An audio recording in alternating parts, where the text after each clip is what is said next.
بسم الله magacaygu waa Ikraam Cabdi Shukr Cismaan ee lagu neenaaso qalbi hooyo waxaan doonayaa halkaan inaan ku duubo maansadaas aan ugu talagalay qof walba oo Soomaali oo damiir leh waxaan leeyahay dawladnimo baan u hamuumanahay marka waan u baahanahay in dhamaanteen aan ka wada shaqeyno oo isdhiiri gelino maansooyinkuna waxay ka mid yihiin waxyaabaha nabadda lagu gubaabiyo iyo qaran doonka waxayna leedahay sida tan maansadii qaraabo dadkaan ahayn ilaah dhiigiigu qoray Soomaalida qaaligeed ayaan qowltiigsanina bulshay qaabeeyo oo ka gura inta qaaliga waxaan ahay qaanso ugu bisana beerkay qalalan indhuhu waligood ma arag maruun qaran doogsadiyo xirnimo loo qalabsatiyo Soomaalo ruux quree qulub Soomaalo ruux quree ilmadii bay qubatay oo qamuuyaan daris la ahay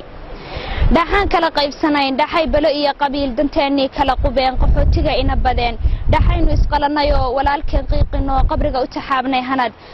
qorshihii shisheeye waday qomkaanan u fiirsanay hal mar fuliyaynu nahay dhaxan qurun riiqano qabyaalad u sarakacno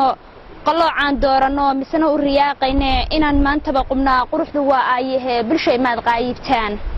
kana reer quraca iyo kana qalsax dheeradaga ayaan bays qabanayo qoriga waxaan doonayaa inaan kaga taqalusaa gun iyo waaqaabadeed inay qaybtaa xume inaan maantaba qubnaa quruxdu waa ayahe bulshay maad qaayibtaan abuuraha kuwa ku jira haleeyada inaga maqan dhabtii may geysan qalad shisheeyaha qaatilka ayaa ina kala qubo buqiya qalalaasa dhigay qulubtiisa afigeed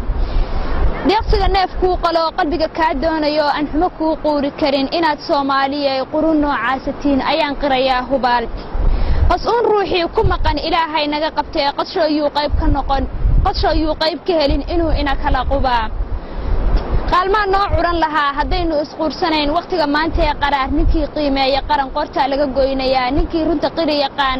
qalfoof weeyaan isagu haday qayladu dhab tahay qumaati u wada kaco subxaan idinkuma qadshay damiir wixii aad qabtaan sulufka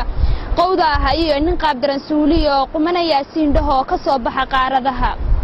qowlkan dhigayaa hadeer wuxuu qotankiisu yahay intaynu isqoomaynaa adduun qayrkeen tagay intaan qaran diid ka nahay qalfoof kaliya inuu noqon dunidu yeynala qalliban qiyaamuhu inagu dhicin